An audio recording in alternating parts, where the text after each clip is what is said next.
Bismillahirrahmanirrahim.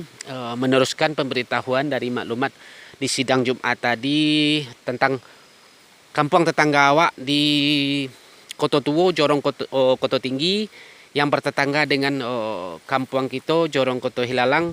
Baraso pondok beliau, parak beliau didatangi harimau gadang yang telah memangsa ampe iku anjing berturut-turut dari hari Selasa sampai hari Kamis ke petang. Yang mana meyakinkan itu barasu harimau gadang yang meninggalkan kapalo anjing yang dimakan, sisonyo dan jejak beliau yang mengarah ke jorong ke lurah Japang atau mengarah ke Pencuran Tujuh Jorong Koto Hilalang Balingka.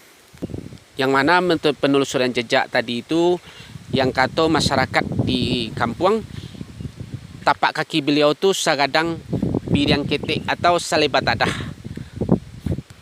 Jadi harapan ambo bagi warga Balingka, Pambatan Subarang Koto Hilalang bersikap bijak untuk menyikapi ko. Dan tadi pagi ambo kaparak mantakan istri ambo tapanelado seketek di siko ada bekas cecak. Tapi iko bukanlah harimau pendatang. Iko adalah penunggu rimbu awak, kampung awak. Kalau sesuai pituah yang ambo tarimo, carito yang ambo dapet dari yang tua-tua, kalau beliau lah meninggalkan jajak yang nampak jalih model iko, berarti beliau memberitahu supaya warga Balingka dan warga Balingka dan sekitarnya untuk berhati-hati gitu loh. Baik itu entah itu binatang ternak dan warga masyarakat yang biasa diparak sampai jam 7 atau setengah 7 untuk agak sedikit mempercepat waktu pulang apa jam 5 lah pati meninggalkan parak dulu untuk sementara.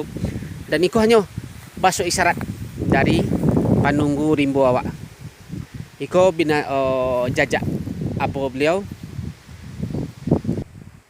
Jadi ko bekas jajak beliau bisa diperbandingkan. Jadi kepala orang tua di kampung artinya penunggu rimbo awak, jajaknya tidak sekadang harimau luah. Perbandingan dengan telapak tangan kira sekadang itu.